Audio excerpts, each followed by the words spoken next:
on tonight for reckless speculation. I got to learn how to turn the clip off at some point, too. But there's a lot going on. As you can see, it's a very scaled back crew tonight. Tom's here with me. Brandon's here with me.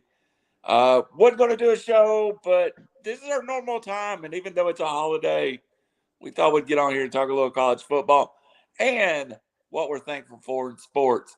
Rod should be joining us from the West Coast. Robbie is currently out of town with the Tennessee basketball program. We won't talk about how bad his selection was in fantasy football this year or the fact that he's 3-7 while he's out of town. But hey, Robbie, how you doing? I'm Randall, your host. Below me is the Ohio State fan, and I think this is the only reason they want to get on. This is Brandon Chang. What's going on, boys? Crazy weekend in college football. We'll get to that. Robbie is living it up in the Bahamas. Can't hide money, and hopefully he's watching or we'll tune in soon.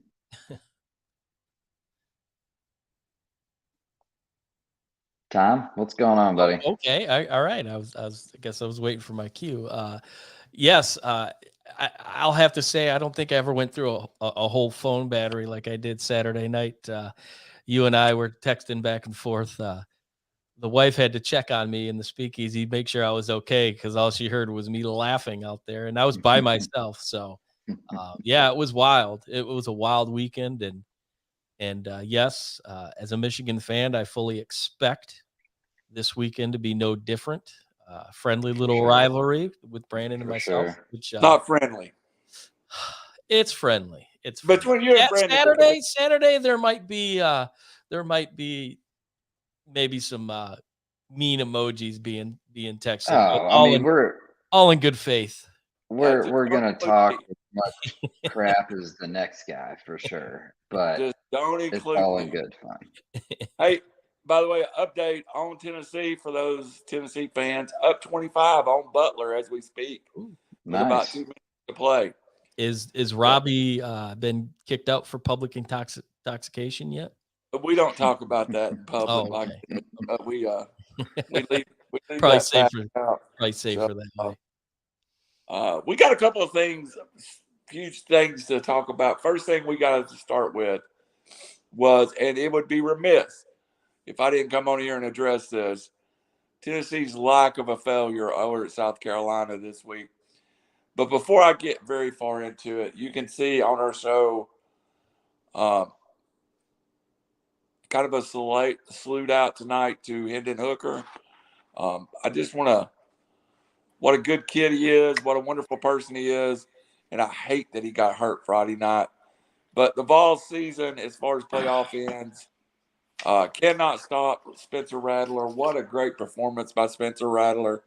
I don't know if anybody in the country would want to play Spencer Rattler that Saturday night. I walked in to my office, and I sat catty corner to an Alabama fan, and he looked at me and he goes, "Man, you just accept that. You accept that as a player that was super hot and a player that 2 years ago was a Heisman preseason favorite. And he put up a hell of a number on Tennessee's defense and lit them up. 63 points. Still a great season for the Vols, but the Vols championship hopes fall as they fall to number 9. I don't know what to say other than congratulations, South Carolina. They played a hell of a football game. Anyone that's got any follow-up to that, be welcome to start there. Quickly, I mean, I hate to say this, dude. I'm not trying to blow them up because they are a good to great team, but I don't think Rattler was like, it's not one of those like, ho-hum, this guy was on fire. The Tennessee defense was terrible. He shredded them. Mm-hmm. And you put like C.J. Stroud back there or Caleb Williams, it's probably 8 TDs. Rattler he has 14 TDs on the year. He had 8 coming into that game.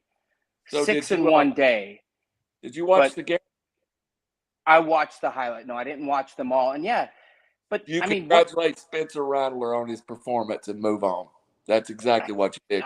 I think you're wearing orange and white glasses, dude. Well, You're talking about a guy who's I'm not- 67% completion percentage, I'm not going to take 77 that day.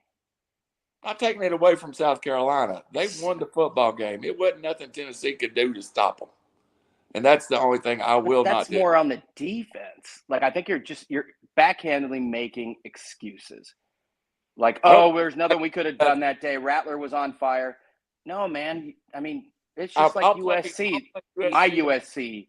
The defense is going to give up a ton of points, and I'm not going to say, oh, you know, the Notre Dame or Oregon quarterback was – no. It was bound to happen, and they exposed them. You didn't even watch the game, so you don't know what you're talking about. I know Spencer Rattler very well. I've seen every game. You did And not I know watch the you. game. The whole thing I've been aggravated about. If you didn't watch the game, you cannot break down the game.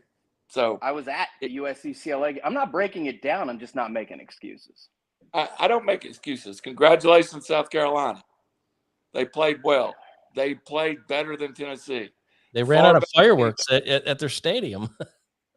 I mean, I think you're misunderstanding what I'm saying. So don't. I'm trying to admit how great South Carolina played compared to Tennessee. Don't know what. Well, that's obvious on the scoreboard, but I'm just. To me, it sounded like you were like, "Oh, nothing we could have done that day." Spencer Rattler was superhuman. No, pretty much. That's got a lot to do with Carolina the for kicking defense. ass. Is my point. Yeah. Well, the biggest loss of the day was Hendon Hooker. I mean, it's That just was sad late, to see. dude. I know it was. Has But nothing it's to awful. do with winning the It's game. Has nothing to do with the game. I'm just saying the loss of the day. Like, it's a bigger loss than them losing the game. Like, Hendon Hooker going out, Heisman candidate, you know, one of the front runners. I mean, that's awful to see this kid, you know, take that injury. And, you know, we kind of talked about it on chat a little bit. What's that going to do to his, you know, draft, you know, status or whatever? But I don't think it's going to do much because ACL, people bounce back from ACLs so quickly these days. So I really think he walked off the field. I mean, And you know what you're getting with him, and that's it. Absolutely. A tough, you know, he's not Stroud or Williams in the sense that you're just getting a leader, a poised, intelligent, just a good quarterback. But, you know, the ceiling is the ceiling there, in my opinion. And I don't think it's going to affect him too much. Whereas you know, he's a vet, you know, he's 4 or 5 years in, just a brilliant quarterback, but I don't think this is going to affect him too much. I think, you know, you get a team with a quarterback and you want a guy like that to kind of learn. You know, he's not going to be a day one starter, but he's a guy that with his tools and brain and poise, you give him a year or two in the right system. And, you know, he's a 10-year NFL starter. He is for sure that good. And my hesitance about the road we were going down is I think Spencer Rattler proved himself a lot better quarterback than we give him credit for. He was playing for a job at the XFL. I mean, Exactly. I mean, that's his performance. Yeah. Saturday shows that he's capable. And I don't think we've seen that in the 3 years since, you know, he's been in college. Coming out of high school, he was one of the most hyped up players. And this is the problem we run into, the entitlement. These kids think that they can just show up and it's going to be handed to them. And he found out real quick that's not how it works. And this was the first time I think anyone saw flashes that hey, maybe this guy can play. And The Rock is definitely going to look for players that he can market that are, you know, young and fresh out of college. And he's not going to get drafted, but, you know, he could go and play there and make a name for himself. It's between the ears with him. With adversity, he folds like faster than a cheap 10. Yeah. When things are going great, when they started out well and they were getting big, I did see the first few drives. You know, then that's like at Oklahoma. He started out doing wonderfully and without very little resistance. But you throw any adversity and SEC defenses, and that's the real Spencer Rattler. And you're absolutely right. It's that sense of entitlement. And, you know, when the going gets tough, he doesn't get going. And that is a guy that is never going to play in the NFL. I'll be super shocked if he does. Do you guys? I'm sure his arrogance annoyed you guys. Sorry, real quick, when he was like 1, 2, 3, 4, like it's always about him, and I'm just like, dude, you threw more touchdowns at that point than like almost on the season. Like, shut up, dude. To your point, Raj, and I'm not trying to mute your point. It wasn't just Spencer Rattler. The South Carolina football team. Oh, yeah. That game was 35-31 in the fourth quarter or in the late third quarter. 35-31. South Carolina's defense shut Tennessee's vaunted offense down at that point. That's the story that no one's talking about. I don't want to make excuses for the Fair enough. But I want to praise South Carolina's defense. 35-31. Tennessee's got all the momentum in the world, and South Carolina shoved it up their butt from that point on. And that's the story of the game that nobody wants to talk about. You had this greatest offense in SEC history that went 5 drives in a row, 4 or 5 drives in a row with 0 points. So I mean, Hyatt looked normal, 6 for 65. Usually gets 8 TDs per game. Brew didn't do anything. 3 for 19. He did catch a TD, I think. But yeah, I mean, just on the outside, they remind me of Oregon State in a sense. They have these big, strong press DBs, and that's in my limited time seeing it what I saw, but I didn't see the whole game. And Brandon, I'm sorry, go ahead. South Carolina's defense again. We keep talking about Georgia and Tennessee was not 27-13. South Carolina's defense was better than a 38-point game. That defense played off the hook when they were when they were required to play. South Carolina's defense came out and kicked Tennessee's offense ass in the fourth quarter with the game on the line. And you look at the opportunities that Tennessee should have or could have had to make a run, and the door just got shut. They played unafraid, and they played like they had nothing to lose. And Brandon and I were chatting back and forth. This was their national championship game, and this is something that as a program you can really hold your hat on or hang your hat on as something to bring in recruits. Look at that atmosphere. That crowd was going crazy. We ran out of fireworks on the top of the stadium. We scored so much. So I mean, there was a couple days prior where somebody on Twitter tweeted Michigan's on upset alert, and I made a comment that I said, well, I don't know about Michigan, but Tennessee better be careful. They're going on the road. And Robbie tweeted at me, yeah, good luck. So I kind of threw it back at him. But yeah, I mean, these kids they're SEC kids. They're all 3, 4, 5 stars, no matter where they play. And they showed up. Tennessee traditionally will get everyone's best shot. They're the name like Alabama, despite over the last 20 years when they come to town. I've been to South Carolina, Tennessee many times. I love going to Columbia. Just a really clean, beautiful stadium. Yeah, I mean, they get amped. They got night game, the all crimson, whatever the hell they call that color. I mean, they were ready to go. And if you're Tennessee and you're not used, you always got to pay your dues. Same thing I say about my USC. And you're going to take everyone's best shot. And Tennessee's paying their dues right now, and they'll be back. But wow, that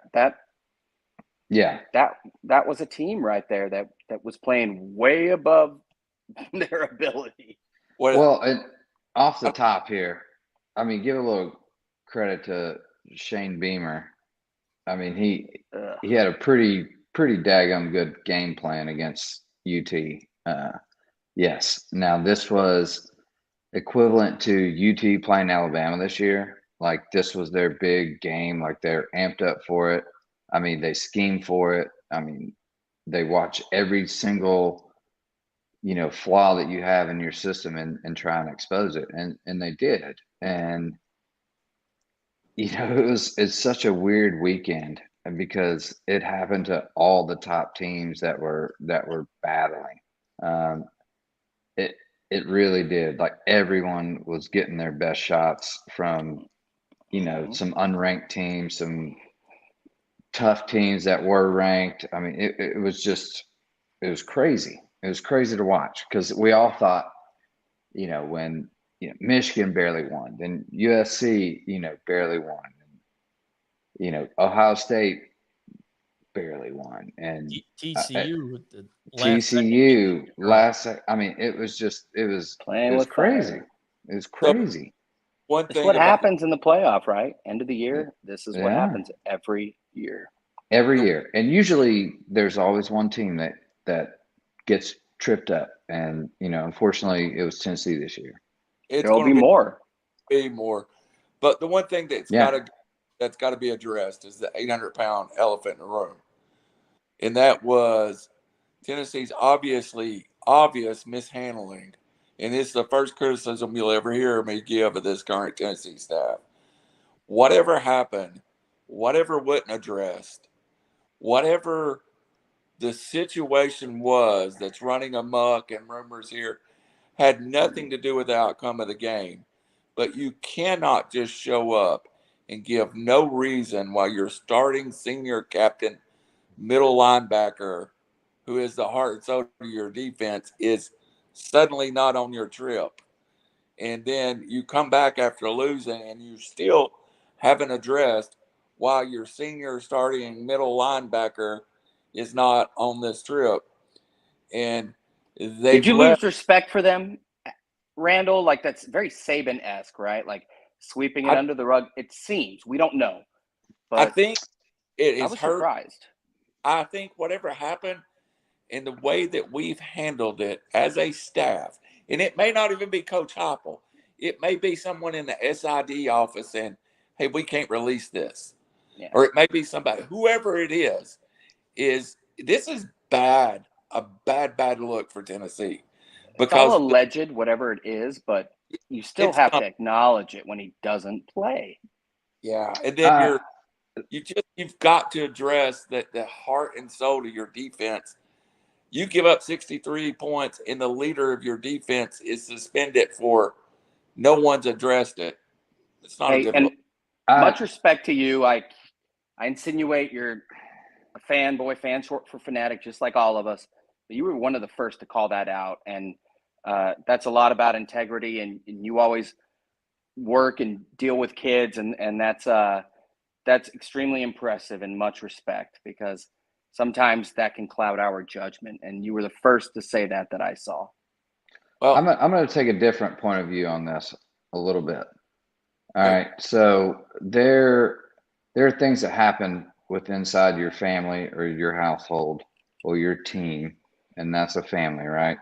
That sometimes you want to keep internal, and you do not want to expose to the media to let them run with it and make excuses for certain situations or whatever. So I don't think it's a bad Did they even say that though? No, I'm saying this personally. But like usually coach will say like, hey, we're dealing with this internally. We know what's happening. We're investigating. No, they didn't say anything about it because they want to keep it quiet. They want to keep it completely quiet. So whatever happened between them, and there's been things coming out, and you've texted us a couple things, Randall, here and there, and who knows what's true, what's not, whatever, blah, blah, blah. I'm just saying. Speculation. Sometimes families get in fights and you don't want the whole world to know about it, and you want to keep that internal. Now, I don't know the extent of that. I'm just taking a different vantage point and saying, hey, maybe they didn't want it to get out, and they didn't want to say this is why he's not playing. I'm with you, but everybody knows when he didn't play, something was up. So most coaches will say, most coaches will acknowledge the elephant, and we're investigating, and this is what's going on.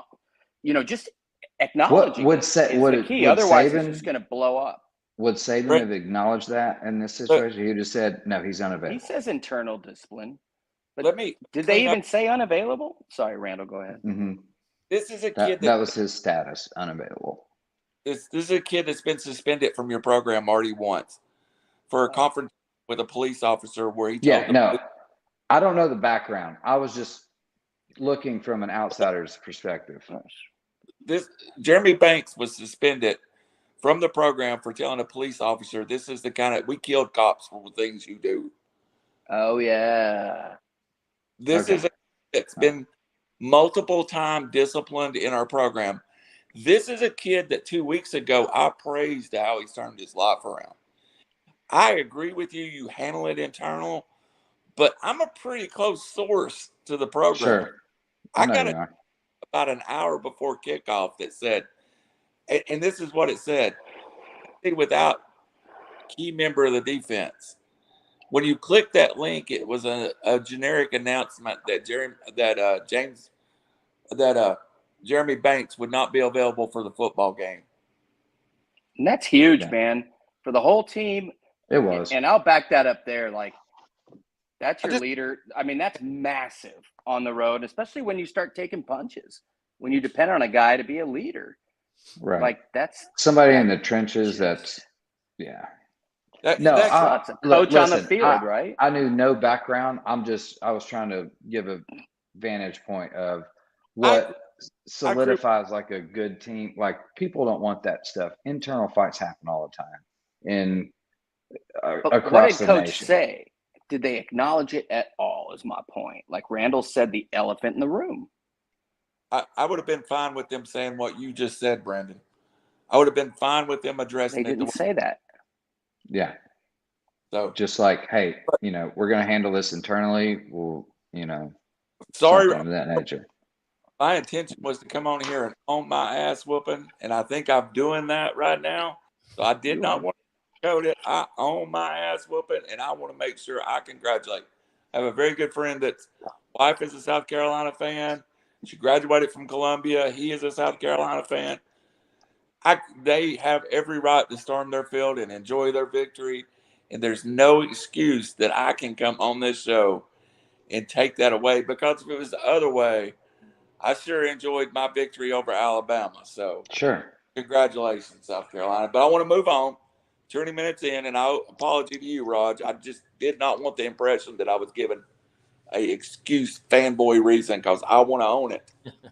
We're all fanboys. It's short for fanatic. Again, fan. I'm just saying. I watched TCU, and if I'm a playoff team, that's the team I want to play. TCU has pulled 2 out now in the last second. If you didn't see TCU, which I was at home that night and I got to see it, basically TCU runs their field goal kicker. I thought time was going to expire. They pulled a victory out of the jaws of the defeat and kick a field goal. He nailed it too. Yeah, after being down. Talk about the worst play calling and time management that you can ever even come up with. Like, why even do that? They were throw the ball out of bounds. Like, what's the extra 2 yards right there? Like, down to the wire. That was absolutely ridiculous, uncalled for. Their time's coming soon. I don't see them in the Final Four just for that reason. That is just absolute asinine. K-State or Texas will beat them in the Big 12 championship game. I've said K-State for a long time. Yeah. Texas can get in as well. If Kansas beats K-State, Texas beats Baylor, they're both better than them, man. They've been playing with fire. It's ending. They're going to get burned. That I don't know how or why. Like, what is the thought process going through your head as a head coach? Like, let's run the ball one more time and get it down to the wire and run our kicker out there and rush him to kick a field goal to win the game. Like, what? Who does that? Who does that? That's just Sonny asinine. Tom, have you seen the lines? Because the winner of Ohio State and Michigan probably gets TCU in the playoffs if they do win. I've seen lines around 2.5 to 3 touchdowns versus anybody in the playoffs. I mean, that should tell you something right there. If Georgia, USC, and then the winner of Ohio State and Michigan gets TCU, I'd rather be the number 2 seed than I would be the number 1 seed. Yeah, for sure. You're getting looking at it, you're getting a probably an easier opponent, and the Kansas State game, it took them to the end. I think they ended up winning by 10, but into that fourth quarter, Kansas State had a lead and it was Quarterback anybody's hurt, game. And then this past week, Baylor took control of that second half. I think TCU had a pretty good control for most of the game to come out of the second half, and Baylor kind of takes control. And obviously, rushing the field goal kicker out there isn't beneficial for anybody. And so yeah, they're winning by the skin of their teeth, but they're battle tested. So what does that equate in a playoff game? If you're playing Michigan, honestly, I mean, Michigan for me, and we'll talk about it in a little bit. I don't trust their offense. I mean, they're the number one scoring defense in the country, but if you're not scoring any points, that stat means absolutely nothing, in my opinion. But if you're playing Michigan, exactly, and I'm not stepping on Brandon's toes, but Ohio State. Yes, you are. Little suspect, and it's these are all obvious flaws that both of our teams have, but that it could be competitive. I think both teams are better than TCU, but yeah, I mean if the lines are 2 to 3 touchdowns, that's what they're giving TCU. That's telling me that nobody has respect for them, and obviously the book will be closed next week if they get into the Big 12 championship and lose, and TCU will drop mightily if that is the case. So, but yeah, I mean, if you're looking for an easier route to the January 9th, yeah, obviously if TCU's in it, you want to play them. LSU TCU tomorrow on a neutral field. What happens? LSU all day. Yeah, walks them. Randall, by how much? They destroy them, right? 14, 17 points. Hey, we'll get to it in a minute, but I was going to say right now, LSU, as Tennessee was going down, they were two ships that crossed in the night. Mm-hmm. Since Tennessee and LSU played, Tennessee has had struggle. Played well against Kentucky, played up great against Alabama, struggle. Even against Missouri, we saw it early, yeah. 28-24 in the third quarter of that game. Mm-hmm. While LSU suddenly became unbeatable. So they got lucky against the crap Arkansas team. Yeah, Arkansas gave them every bit. It was a 3-point game, and they looked awful. But it's true, but it goes to say here in college football, like these teams legit get better and gel like as the season goes on. LSU today, Tennessee today, Notre Dame. I mean, what's that, a pick 'em? Like if Hooker was healthy and Tennessee LSU play, I mean that's a pick 'em game. Like I don't see a favorite there. Night game in Tiger Stadium. If it's not taken away from what Tennessee did to them, dude. That's Tennessee. A 4.5 point. That's a 4.5 point favorite LSU in I agree. Night game LSU. This fact that South Carolina struggled at Florida, got destroyed, played at home and was great. Tennessee has went on the road twice and been destroyed both times. Alabama lost on the road by 4 points at LSU and at Tennessee. I mean, to me, nobody wants to play Alabama. Well, Florida has done the opposite this year of what any college team typically does, is get better. They started off good, and they've gotten worse every game. Like every single game, they get worse. Hey, not just saying here. I mean, Tennessee and Vandy upset alert, dude. It's going to be interesting. Said the same thing. But we'll see what happens. Now, if Hooker was in, it's not a question. But with Milton in, I don't know, man.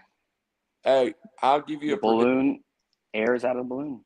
Talk to me next week about how many yards Joe Milton has against Vandy, and I'll just leave it at that. Don't get too excited about Joe Milton. What's Vandy? Mike, Vandy quarterback? Mike, right? Mike. I can't remember his name. Mike. I don't know. Dirty Mike and the boys. That dude goes off, dude. He can run. He can Guess what kind of day throw. it is? It's Hump just day. about college football. Exactly. It's just about college football. And again, Tennessee's air came out of the balloon.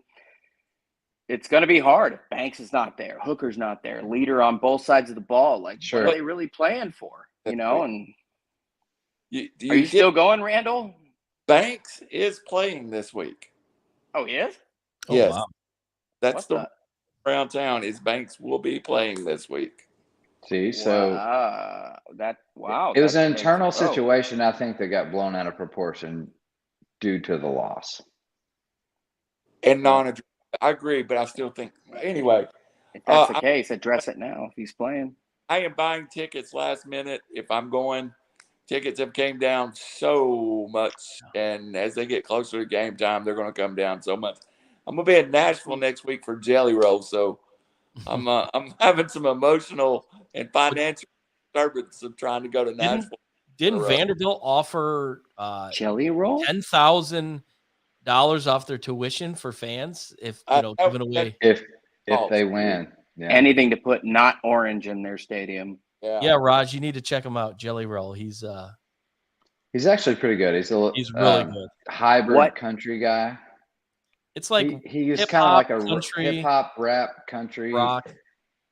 Dude, like you guys are making it worse right now. Hip hop, rap, country. It's a great story too. I'm trying to think who he's like comparable. I like to. that Stapleton guy though. Like you can tell when people are singing from like well, the heart and soul. He's a true Jelly country Roll. dude. He's about the opposite of Chris. I haven't listened to him, so I'm not going to judge. But so I want to go before we move on, and we're going to hold it to an hour tonight, and it's 32 minutes in. We have to address Ohio State and Michigan's struggle. Were they looking past Illinois and Rutgers, or was this just again Maryland playing on the road in big time football games is tough? Yeah. I don't. I'll go first. I don't think it was an overlook at all on our part. I think it was an exposure of some of our weaknesses on the defensive side for sure. And our defense is gotten a lot better than last year, but still, obviously, they game plan for us. Again, this was these guys' championship game this week, like against these top rated teams, and we saw all the top rated teams struggle. No excuses there. They still struggle, but again, on the road, they managed to pull it out. Travion Henderson went out. Both of our starting running backs are out. Same for Michigan.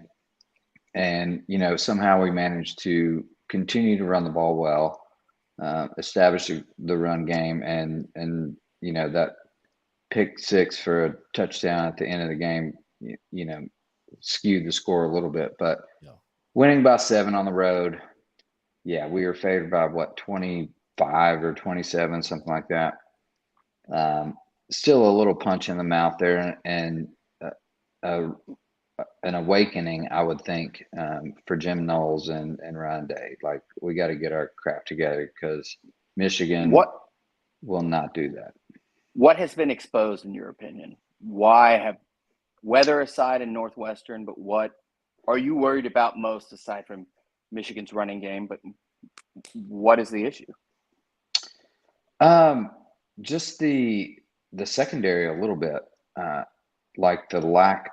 So against Michigan, I feel a little bit more comfortable. Our run game is stronger, but our secondary, like our cornerbacks, keep blowing coverages. Like they're getting confused on schemes. I don't know what's going on there. We've got to clean that up, and I think it's a simple film study fix. Like it didn't look like it was a major issue necessarily. I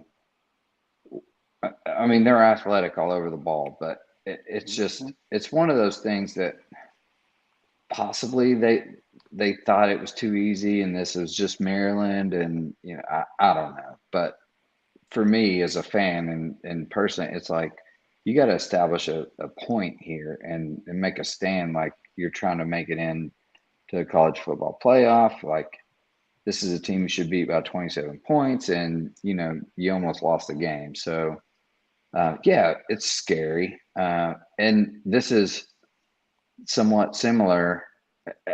Run game, we didn't do so bad. So I feel a little better Hey, Brandon, than I want to ask you one question. Same question goes back to Spencer Rattler. Tua's younger brother is a good quarterback.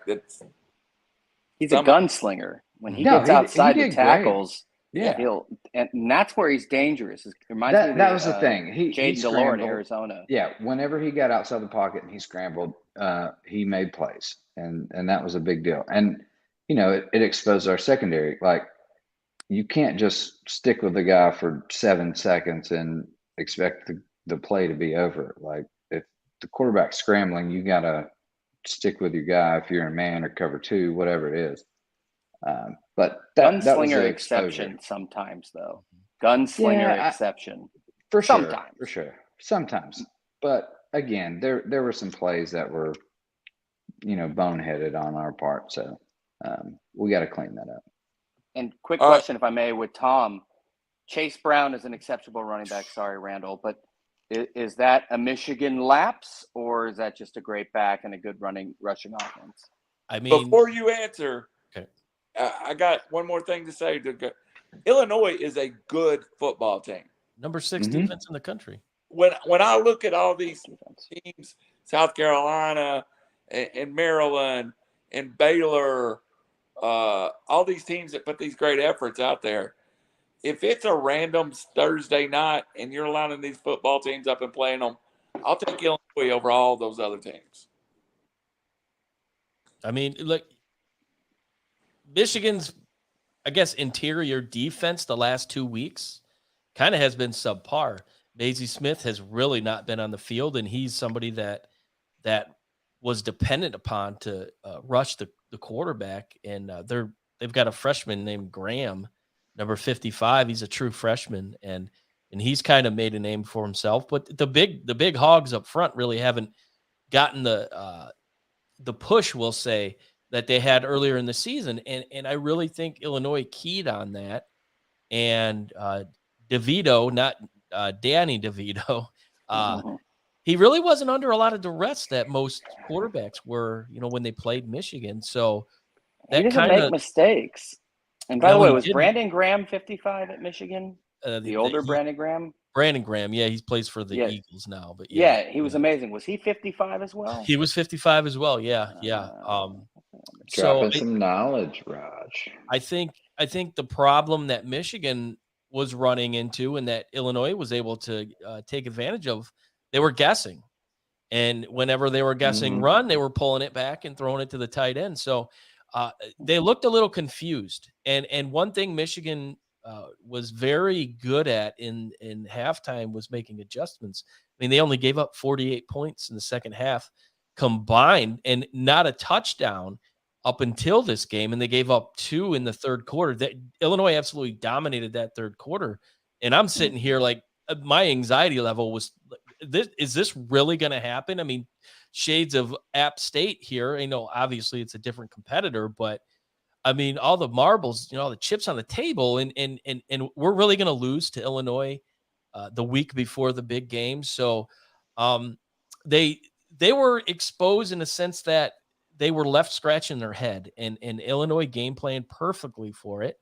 Chase Brown, true freshman out of London, Ontario, which is about 2 hours from here.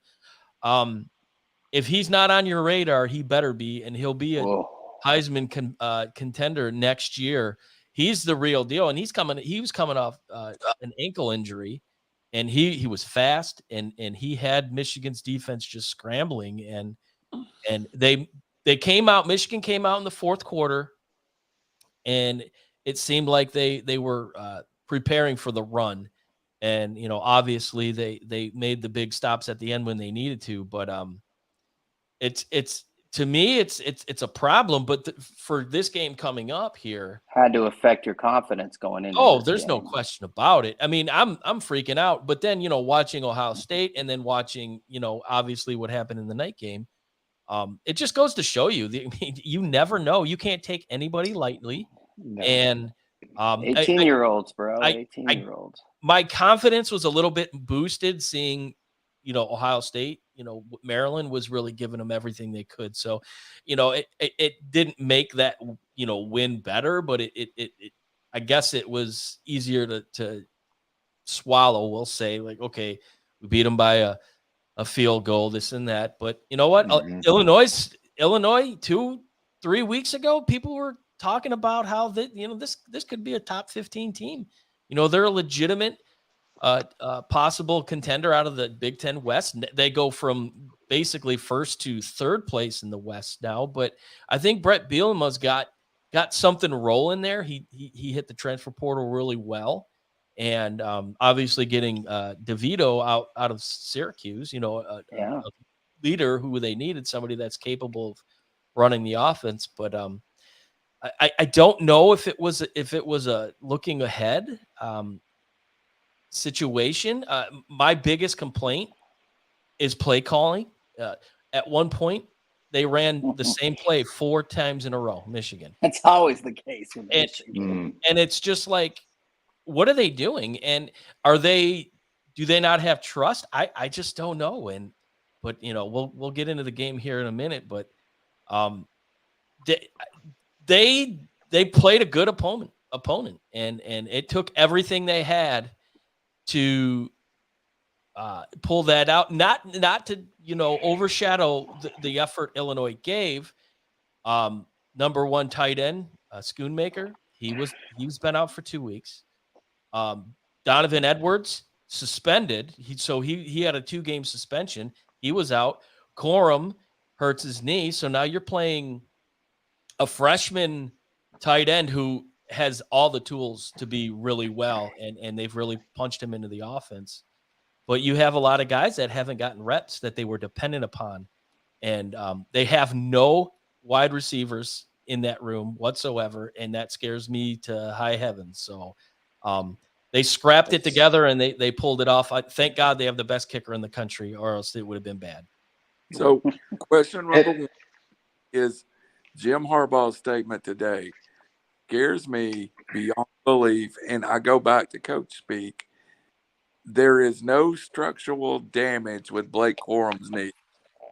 When coaches say the player that shouldn't be playing, that they're going to play more than likely, in my opinion. I do not like that statement.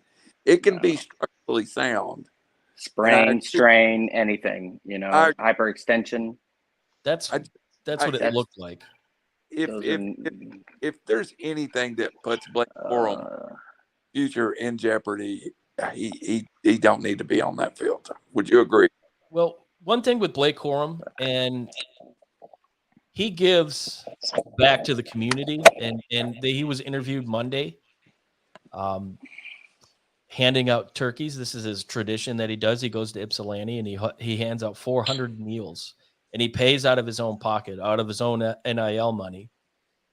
And Angelique Shingalis, who's the Michigan beat writer for the Free Press, she basically asked him the one question that everybody wanted to know. Hey, how's the knee? What are you? And he said, it's fine. I'm good to go. I'm going to play. If there is a potential for further injury that could hurt him down the road, he shouldn't play.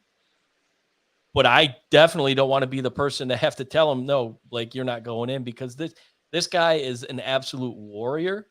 He's 90% of their offense, and he has led them to where they are today. So it would take a miracle for him to not play, but at risk of further damaging, his career, I don't know. But then again, how many opportunities are you going to have to play Ohio State, both 11-0, ranked 2 and 3? As big as this, as long as this rivalry is, the greatest rivalry in all the sports. I don't care what anybody says, and I think Brandon can agree. This has only happened a couple times where they've both been 3, I think. undefeated. So this is a game that I think if it didn't mean so much, you probably wouldn't see him playing. But my gut tells me he's going to play. I don't think he'll be involved in the offense as much as he normally is because Donovan Edwards will be back this week. So I think he's going to shoulder a lot more of the load, we'll say, that Corum normally would handle. But it's going to be tough to keep him off the field, but also it's going to be tough to keep him on it if there is an issue. But one thing with Jim Harbaugh, he's the king of coach speak, and he drives me up a wall. He doesn't tell you anything. He doesn't tell you anything. I don't know why any of the media ever gives him the time of day, because he'll talk for 10 minutes and say absolutely nothing. But that's the art of Jim Sounds Harbaugh. like Belichick. Yeah, exactly. And it's just so he could say one thing and do absolutely the other, and that's probably what we have going here. All right, Yeah. but hold it there, Brandon. I'm going to give y'all some time after this real quick segment that we will go to game predictions for that game. All right? And then that'll be how we wrap up tonight. But before I want to go much farther, Roger calling timeout, but I'm about to go to you. I want to hear about UCLA USC. So I just wanted a Tennessee basketball score because my computer, Fortune 71, top 10 company, they won't buy me a computer. But 71, yeah. Say again? 71-45. Oh, they're going to kill USC tomorrow or whenever. No, I mean, it was an amazing game. It was the Rose Bowl, despite being 30,000 less capacity from January 1st, was just the worst getting in and out. But the game itself was amazing. SC moved the ball all day, 600 total yards. They were down 14-0, which I wasn't concerned at that point. You know, they had got down there and they went on downs inside the 20, and then they missed a field goal, which they still had McGrath. That's for dang sure. But no, I mean, Caleb Williams is sensational. He is. If you don't know, or if you haven't seen him, you're missing out. He made a throw. He made a throw in that game. Not to cut you off, Raj. No. That's he was rolling out. He was rolling out. He rolls to his left, and he gets to the line of scrimmage, and he jumps, and he does these splits basically in the air to like square himself with the line of scrimmage, and he throws a laser 30 yards down the line. And at that point, I knew he's on another level, dude. And from that point, it kind of like propelled him. That was an incredible play to roll. You know, he's a right-hander. This way against his body. He's rolling left. Yeah. And while looking downfield, but conscious of his position on the line of scrimmage, and just throws a laser. It was like a 50-yard play, and you could tell the DB was right there, but he was like, no way he makes this throw. And I think it was Kyle Ford who caught it 30 yards downfield, and then he had another 10, 15, 20 yards to run. And that was the biggest jaw-dropping moment. Now, he does this all day. He's mobile, but just a savvy, different kind of quarterback. He comes on campus, and he starts a campaign for mental health of people. You know, I've talked about that. One of the best I've ever seen when it comes to everything, total package. But yeah, some of the throws he makes, and the USC offensive line played much better against UCLA. I thought they were in trouble. I totally agree. Dude, I've seen a lot of quarterbacks, college, Leinart, Palmer, and every other one that's won a Heisman, and he's up there, and he's 19. Yeah. Him and Stroud are neck and neck. I don't want to compare the two, but I mean, Caleb Williams will be 1 or 2 overall. He's got another year left. Yep. But yeah, I was just in awe of the throws he made. And SC had a couple guys come back. One guy that didn't play enough, high ankle sprain, a middle linebacker, Eric Gentry, who I said is a difference maker. He shortens the field a lot. And, DTR, Dorian Thompson-Robinson's, it's 18th what a gutty year, performance he had. He does it, and we call him the gutty little Bruins. But he also makes those mistakes. And it was nice to see Corey Foreman, who, as Randall knows, was #1 overall recruit in a few services, and a guy that, like, on defense rush end, that didn't have in high school, just showed up and he didn't want to work. He dropped back, made the last pick, and just a very opportunistic game. And it was fun overall. It definitely was. Was I surprised? Randall's probably going to ask this, that they didn't pass up a 2-loss LSU who, getting smoked by Tennessee after Tennessee loses. We're just talking about on paper, getting smoked by South Carolina. I was surprised by that. But Yeah. again, there's plenty of football left. I think if USC actually, I don't think they will, but if they do what they're supposed to do, Yeah. I think they'll be okay. And they get to face Georgia and get smoked, I think. But if they do. But no, Randall, you love the Rose Bowl. It was gorgeous. They had tarped it off, but it was sold out and it was loud. There were way more UCLA fans there than I thought. But it was one of the most fun times I've had at a game. It looked like there was a lot of red. It looked more USC fans than UCLA. I mean, from watching on TV, that's the impression I got. Usually that's the case, but the Padres, when they played the Dodgers, they had a billing zip code. Although that doesn't really apply in college football, but they had a thing where, like, LA fans couldn't buy tickets.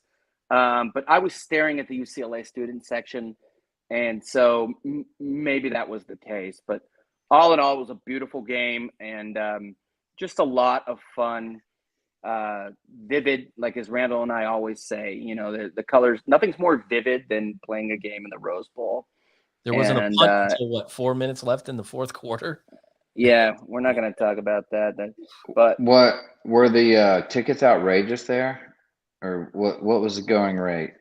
No, I mean, it's not the SEC. I had a friend who hooked me up. I think they were, even then, I don't like to pay over 2, and they were like 2 on the spot with fees.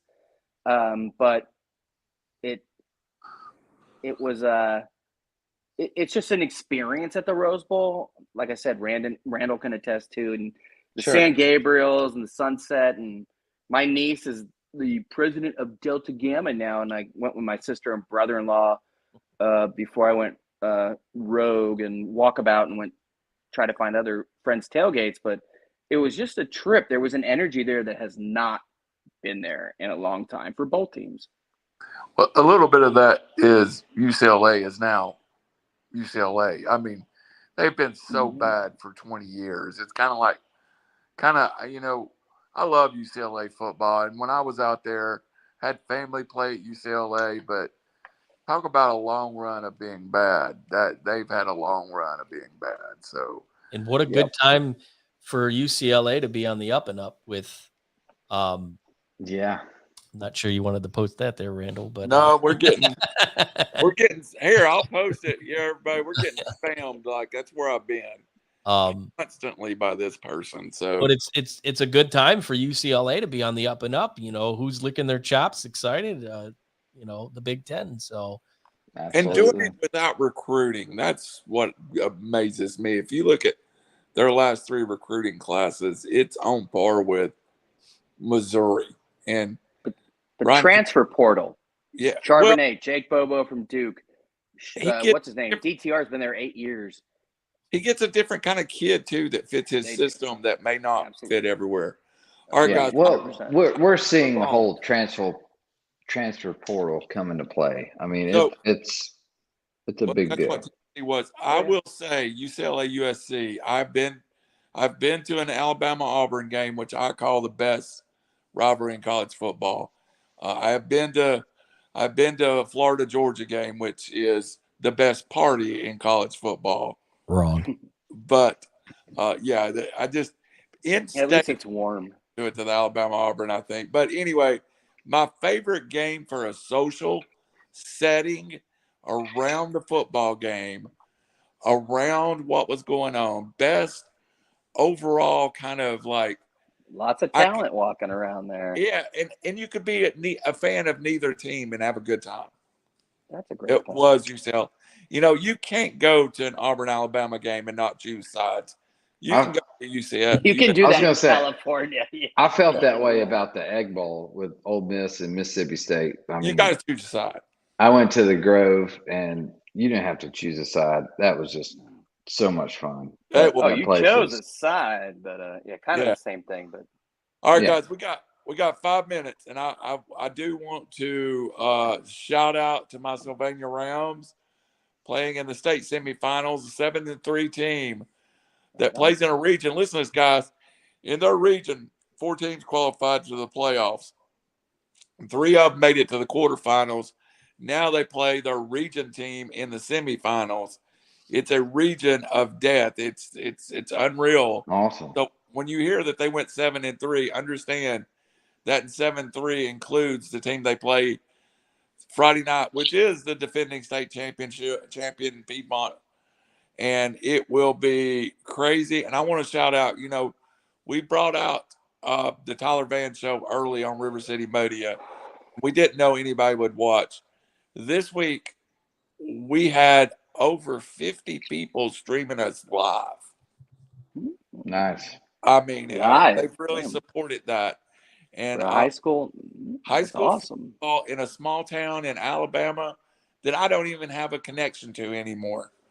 It's That's great awesome. that we could get that many people. And shout out to those kids. Guys, those kids, Coach Van took over that program 2 years ago. A lot of those kids that's playing in the semifinals this weekend didn't even play football when he walked on campus 24 months ago. Whoa. A heck of a job by the kids. Heck of the job by the coach. But I also, Speaking of views, real quick, Randall, shout out to you. 350,000 last month for this show. Wow. you people Randall's like 90% responsible for that, folks. But Yeah. over 350,000 views.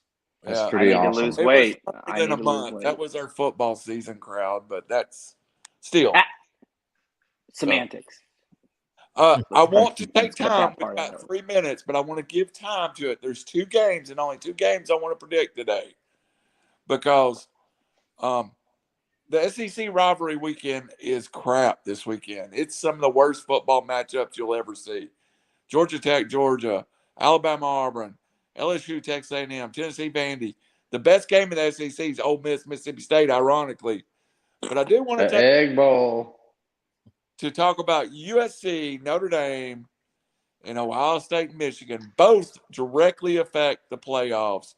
Let's open up with USC, Notre Dame. And I will start, Rod, by saying this. For all the people that watch Notre Dame when they lost to Marshall 7 or 8 weeks ago, or when they lost to Ohio State to open the season, this is a different football team. 100%.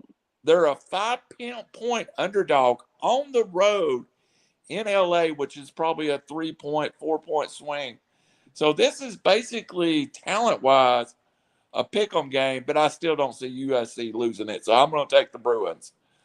Can I ask these guys quick opinion? Oh, is that what you were going I'm to gonna do? go around. Everybody's going to take it. Sorry. Tom, I want to shoot that out for us. Well, I mean, yeah, obviously Notre Dame isn't the same team that we saw play earlier in the season against Marshall. They found a way. They bring in Pine, the backup, via injury, and it seemed like the offense started to run a little bit better. As a team, they looked really good, and I think their coming out game was against Syracuse. They went into the Dome And one. and played a team that everybody was really having high hopes on. It was a team other than Clemson coming out of the ACC. Like, hey, you know what? There's another team, and Notre Dame basically said, "We're Notre Dame." Hit the bricks, and people were leaving early in the fourth quarter. So, with that being said, you can't take anything away from what USC was able to accomplish, in a hostile environment. They proved that offense is dangerous. I mean, and they're without their could be the mustache of the year award running back Dye. He's out he's got a broken ankle, broken foot. So offensively, they're rolling. So this game's in LA. I think that's enough by itself to say you're going to pull for USC here. I don't think Notre Dame has enough offensive firepower because obviously they're going to key on Michael Mayer, the tight end, who's probably a first-round draft pick, who the Detroit Lions probably will pick because, they like to pick tight ends in the first round, but that's a whole nother. And then trade them. But Yeah, exactly. Utah's Dalton Kincaid, after Queefy got hurt, went for 200 yards against USC. Yeah. There's a guy, Eric Gentry, that, again, I talk about all the time. He can cover tight ends all day, 6'6", but it doesn't look like he's going to play. And I'm very concerned because Alabama's transfer Shane Lee's going to have to cover that guy. UCLA, oddly enough, usually they have amazing tight ends. They don't have it. And so that's – you got a first-round draft pick tight end. That scares me. Yeah, I mean, and that's a big bulk of that offense. So, but again, going back to Caleb Williams, I think he made the step to say right now he's probably the number one quarterback in the country.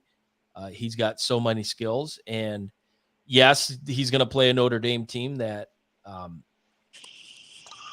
it might be a little bit better than UCLA's defense, but I think we come back down to the disrespect level here. They're not the number 6 team in the country. I'm sorry. They've done enough to be number 5, and I think they're going to have that little bit of chip on their shoulder. Sure. Night game in LA. You don't think they're number 4? You don't think they're better than TCU?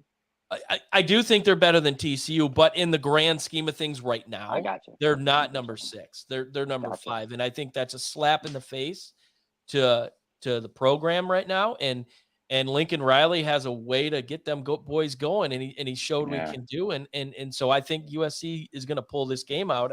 It's going to be within a touchdown. So I think what's the line right now? It's right now it's 5.5. Yeah, I can see it being about a touchdown. Late. Just too much offense for USC, in my opinion. No, I totally agree. I give a little credit to Marcus Freeman though, where he started and where he's ended up at this point in the playoff run here. His team's gotten a ton better, and it's actually going to give USC a really good match. And I'm a fan of USC right now over Notre Dame, just because, like you said, I mean, quarterback play, offensive line, Raj, you pointed out, it has tremendously improved, and I really think it's at least a touchdown, if not 10-point, 14-point game. Man, I hope you're right, but Notre Dame, like Randall knows as a recruit, Nick, they have been top 15, top 20 for like the last 5 years, top 10 even, especially across the front. I always say this, Pete Carroll did that. Saban always does that, and that's what scares me the most. I mean, they were so physical, and when they played Ohio State, sure, first game of the year, no tape. It wasn't even Pine at the quarterback, but it was just like 2 Big Ten teams basically smashing each other, and that's my concern here. Again, it's on defense. Audric Estime, the Notre Dame running back, is bigger than Charbonnet. He's like 5'9", but he's like 235, solid muscle. And SC's done pretty well against big backs overall. I mean, they've gotten a few yards. Tavion Thomas, Utah. Charbonnet last week. They weren't significant yards, meaning down in distance. But, I mean, this is a team that concerns me when you look at offensive, defensive line, big backs, and mainly tight end. Yeah. Should USC win? Yes, but should means nothing. And this game, with Notre Dame, you guys are old enough to know that they carry a religion. And in LA, like I remember being there where it was like 70% Notre Dame fans back in the day. Jerome Bettis, those days, just bandwagon galore. And that's also what concerns me, that USC's coming off a big emotional win. And if they're not ready to play, they're going to get smacked in the face. And that is my concern. But I do think Caleb Williams is different. I think they realize their position. I don't see them I not hope being so. ready to play at all. It's It, it, physicality is my concern, and they were more I, physical than yeah, I mean, UCLA. But I do see your point there, but I also in this, coin flip, I would take the better coach, which is Lincoln Riley. So hell yeah, that's for sure. All right, guys, we got to move on to Ohio State, Michigan. I will go first. I came prepared to pick Michigan in this game, but I do not believe Blake Corum is healthy. I do not, and it's so much of what is the heart and soul of Michigan. I think one player can make that big of a difference to the program. And there he was. I was ready. I was going to make my prediction. I was going to talk about it. I was going to go. I was going to throw that picture up. And I can't because I'm with you. I do not believe he's healthy. And I believe strongly that I think Ohio State's the better team, but I'll tell you what my 100% gut says is at home is the deciding factor. So I went while I was talking and downloaded that picture. So I'm going to go all week. I was going with Michigan. I just do Me not too. Blake Corum is healthy. So give me the homestanding team. Give me the team playing in the horseshoe. Give me the Ohio State Buckeyes. Raj, I'll let Hey, you go next, and then we'll come and let those guys finish up. this is first question is for you, Randall, because we are the only uninterested parties. This could be a really ugly game, This and could be a does blowout. that mean? One team No, or the other. I don't think. I just don't see that happening. I mean, it could be like a 12-9 game type It could, stuff, yeah. And Blowout. then what? Then does that push everybody else out? No, it better not. But yeah, I was with you, man. I thought they could grind them down, and Michigan being they, and with Blake Corum and whatnot. And I just, I don't see McCarthy doing the things that, even though he will, I believe, like getting it, rolling outside of the pocket and making those throws, but not yet. And it's just going to be such a telling game because we really don't know anything about these two teams, anything. True. And so I'm fascinated. Now, I'm going to channel my inner Robbie quickly. Like, Oh it's no. a freaking noon game here. Oh no. It's a 3:00 game. Put this thing at 8:00 at night, man. Like, right. this should be the biggest primetime game ever. I mean, And what so other game stupid. is bigger than this one? Nothing. I mean, USC Notre Dame is 7:30, but that's what gives me it's disheartening with the Big Ten. Like, wait a minute, It's like the this big is your noon. marquee Fox Big game. Noon. I mean, give me a break. It's not. Is it noon East Coast? Yeah. Yeah. Yeah. I mean, it's 9 a.m. here. Yep. Oh, that's just ridiculous, man. Like, unbelievable. Yep. Like Hey, that. Raj, back to the blowout, though, what I said I'm speechless. was if Michigan can't run the football, and they're going to give number 7 plenty of chances. I think 7 can get it done. And I think 28 points is by far a blowout in this game. Anyone that hits 20 has won this game, in my opinion. Don't you think, though, like there's just this inexplicable sense of a rivalry where somebody that you've never heard of, like, shows up and does something. Now, I understand, like, banking on that, no pun intended, banking is silly. But I don't know. I mean, on paper, to me, right now, I don't think Corum is going to, unless Harbaugh's being a total douche, which he is, Ohio State should win this game and win it by 2 touchdowns. But that's what makes me question everything. Hey, before we jump to their prediction, and this just came in, Frank Hale. We all know Frank's Robbie's father-in-law. Wives, yeah. Better than I've said it all week. One of the primary jobs of any defensive coordinator is scheme, constantly pressure the quarterback. If that's not done, a good quarterback can look like a Heisman contender and ruin the day. USC pressured Hooker and made him a Heisman contender look like the second best quarterback on the field. great point, Frank. I wish I would have said that earlier. Respectfully, sir, it's a rationalization, and that's not USC. That for once, we have a sane Tennessee fan.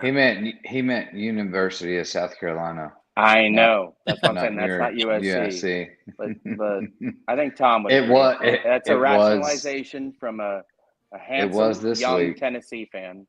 All right, who did you pick? You picked Ohio State, did you not? I did up until this week. Up until like recently, I thought it was all Michigan. I thought they would grind them down with the run game, but now I don't believe in that. If you told me Blake Corum was healthy, it would be different. All right, Agreed. since we went 2-0, we're going to give Brandon the first shot. Because now we're going to let Tom just tell us all why we're wrong at the end of the night. Go ahead, Brandon. Yeah. Yeah, probably. I don't think Tom was going to do that this time. So I hope Crom's healthy, but it doesn't look like he's going to be 100% if he does play. That being said, our biggest fight against Maryland, and we were exposed last week, was Talia Tagovailoa. The scramble, the secondary, that was our biggest weakness, and that was exposed. I don't think Michigan can expose us quite that way. Now they can run the ball very well. I don't trust in their quarterback, and I think we win. It's probably going to be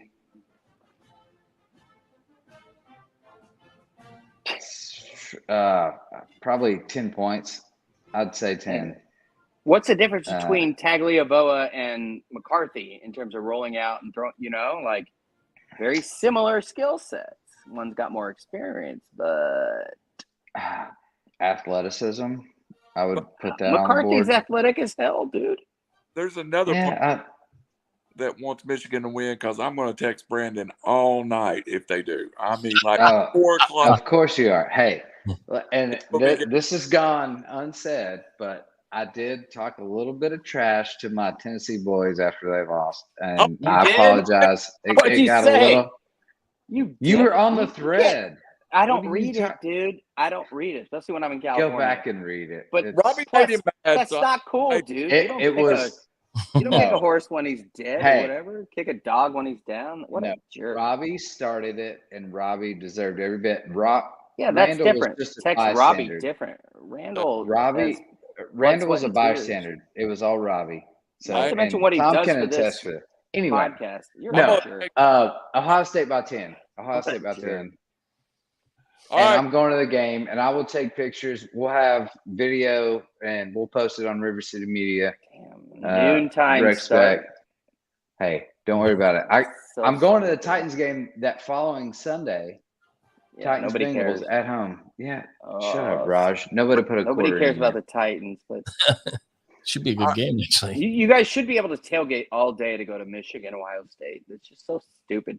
I know they do kegs and eggs, but still. All right, Tom. Oh, we got some good tailgate spots. I've been hearing the Michigan fight song, I thought, in the background. Are you going to give us a little bit of it, or No, Michigan. That was Ohio State. Michigan. Was it Ohio State?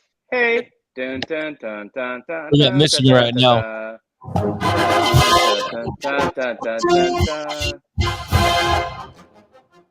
heard it a lot at the Rose Bowl. Hey. Well, this game, like I said earlier, in all of its glory, there's only been a handful of times where both teams are 11-0, ranked 2 and 3. Again, I'll go back to the 2006 game, which was one of the better games in I know my memory. You look at the fact here: is Corum going to play? That's the big question mark.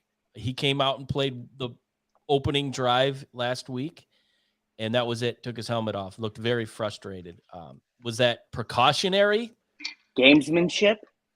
Maybe. I mean, my selfishness thinks that maybe that was precautionary.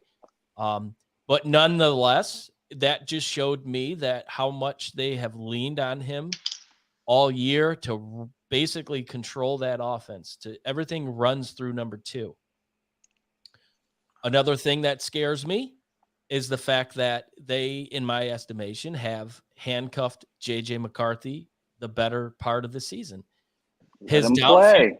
His downfield accuracy is very bad.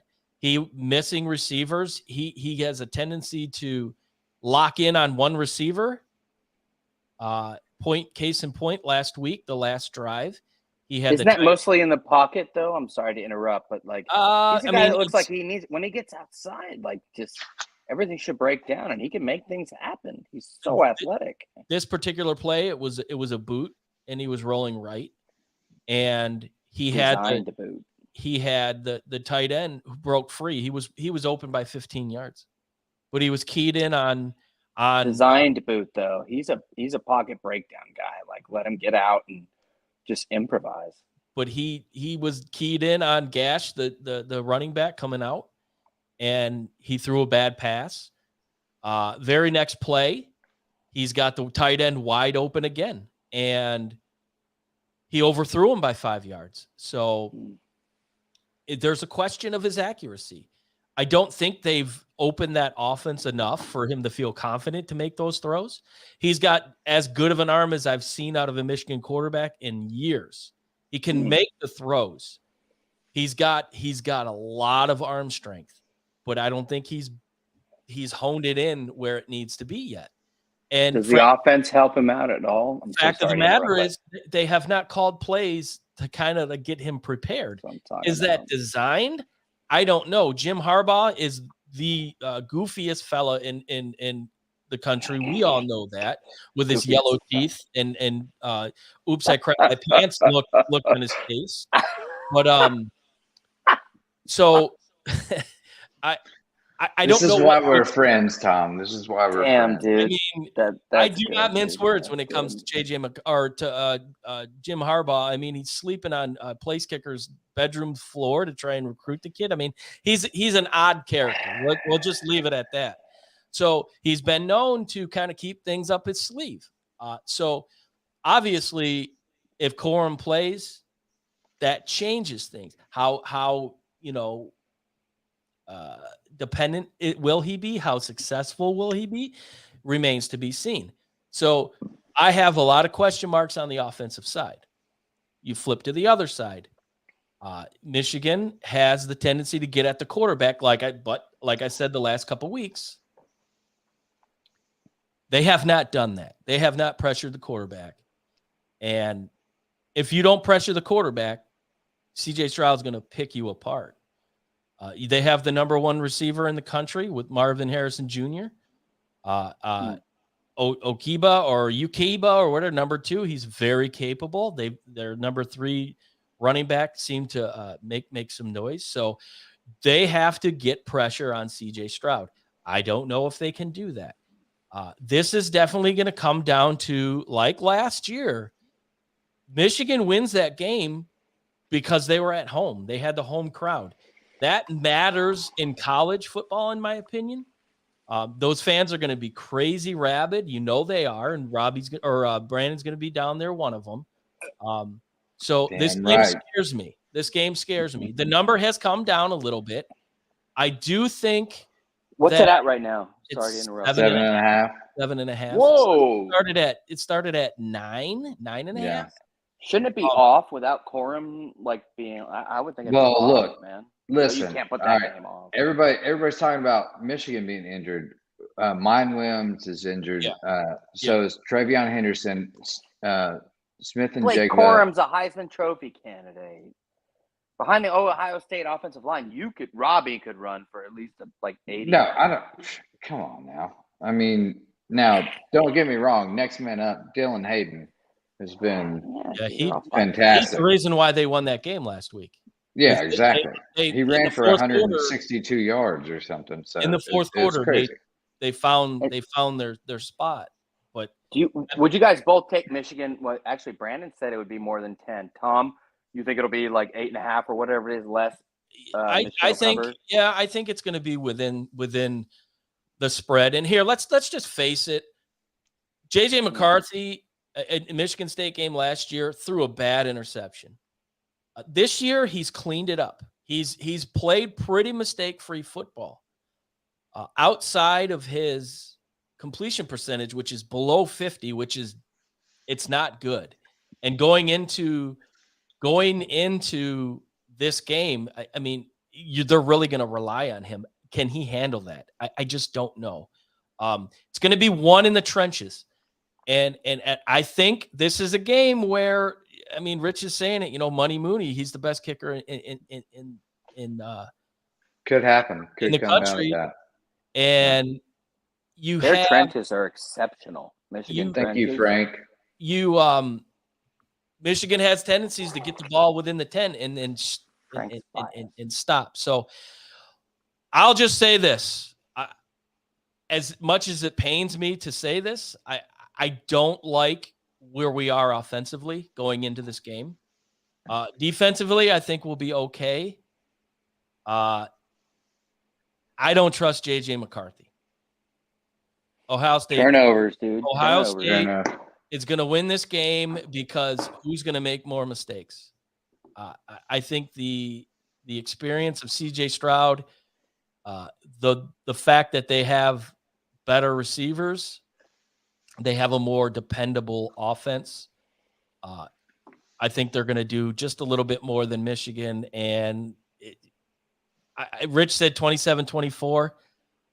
For Michigan, I think it could be 27-24 for Ohio State. So I'm not going to sit here and be a homer. I will not do that. I have never done that. And you are a realist. You're a realist for sure. Does Michigan deserve, if they lose this game, do they deserve to get in? Again, if it's a close, I'm going to go I'm just saying, based on a guy who knows the team better than anything. Like, the flip side is, I don't think, aside from like Georgia and whoever else, like, it's pretty wide open. I will. Rich says we're not friends. I got to keep it real. I'm sorry, but I like Rich a lot. Smart guy. If my comments 2 weeks ago, and I know Robbie poo-pooed me, because he was eating that Tennessee cornbread. I know that's sweet and salty, but damn. I think if this game comes down to a kick to win the game, or it goes into overtime, Michigan clearly is better than TCU. I think they're a little bit better than USC, and they're better than LSU. They deserve to be a fourth spot in a game to that magnitude. I mean, for sure. Moral victories. I know that the committee, even though Ward Manuel's on it, the AD for Michigan, they hate Big Ten. They just don't like the Big Ten. They don't give them the respect that they deserve. And really, if they lose in a barn burner, I mean, how can you say they're not one of the top 4 teams? But I know how it works. It probably won't happen. But give me the Buckeyes by 3 as a Michigan fan. Like I said, it pains me to say that, but I just going into that buzzsaw in Columbus, the toilet bowl. It's a tough place to play. The toilet bowl. I will send you picture after picture, like nonstop on the hour. Are you going to make that TikTok page so we can go live, or what? Yeah. If you ever been to Asia, I've been to India, Asia. Most of the toilets are in the ground, and that's exactly what the table for one like. In-ground toilet. That's what the horseshoe is. Yeah. All right. So I have stuck on your Rose Bowl. I hate football. I hate football. Football season's over. Football's dead for me. I'm moving on. And life's not about football no more. I had to come on and do the show. But really what I want to talk about is Jelly Roll. There you go. So I only see in front of me. Now the past is out of sight. Sorry, dude. You can stop it right now. Swore I changed, now I'm back chasing. There's no need to keep going, bro. That's hey, to each their own. I like stuff that most people don't like, but that is not something that I'll ever listen to. So can we do Bet Your Nuts? He's got a good backstory. Yeah, let's do Bet Your Nuts. Great backstory. That's always good. I'm talking about Tennessee. I've talked about Tennessee. You're going to have to go back to the first of it. You're just wanting to hurt me physically. What's your Bet Your Nuts, Randall? Real quick. My Bet Your Nuts is I don't have one. All right. Tom. Bet mine. Geez, man, I'm not prepared, but I'm gonna go. I'll go to Southern California here. Dateline, Southern California. We're gonna roll hard on USC. It's at 5.5. I think they cover that all day.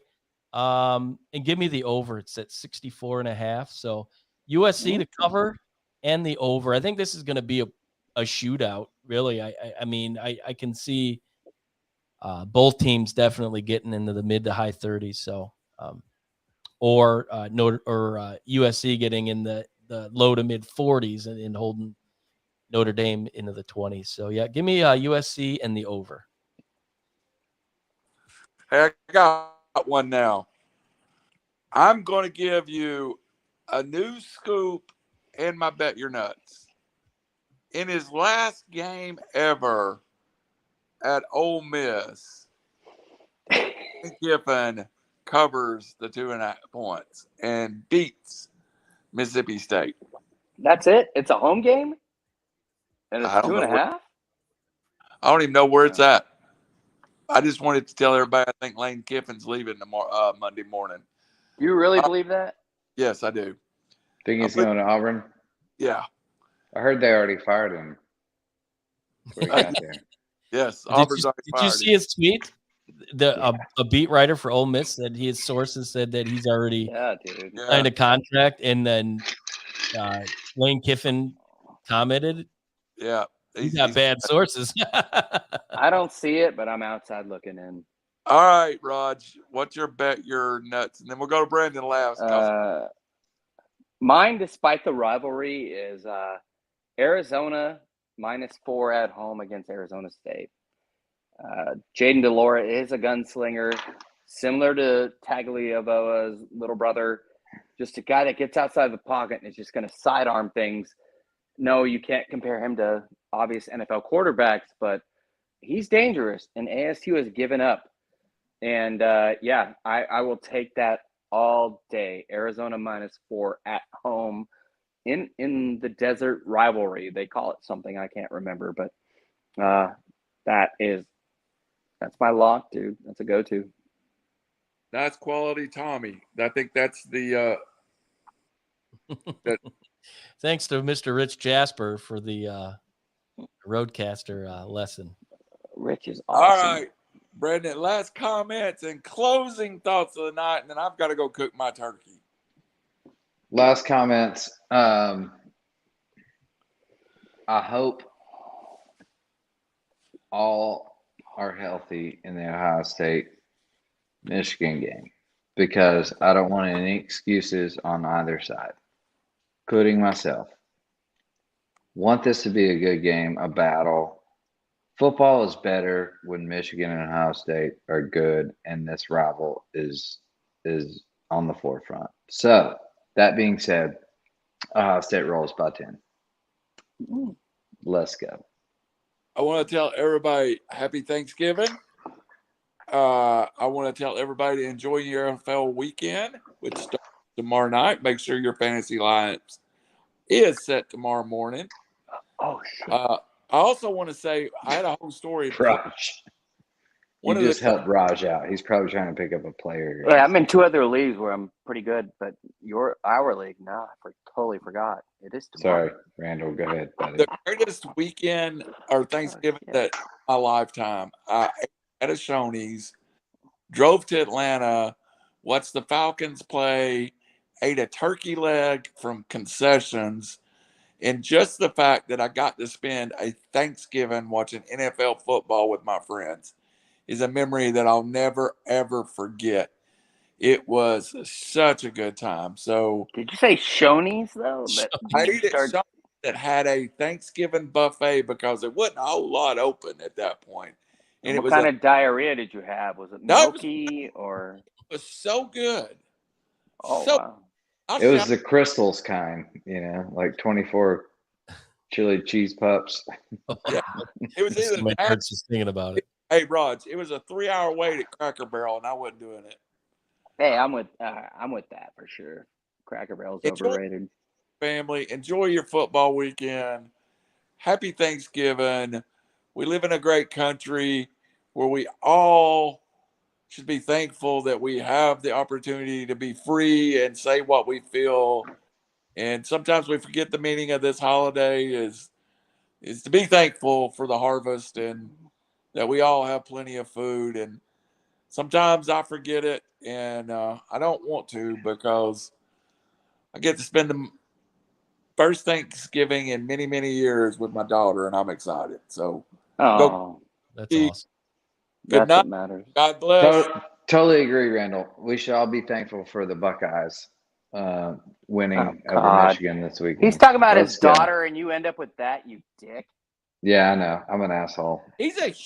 I have found out in the last week what a horrible human being Brandon Shane is. That's all. Terrible. Good night. and Hoity-toity golfer.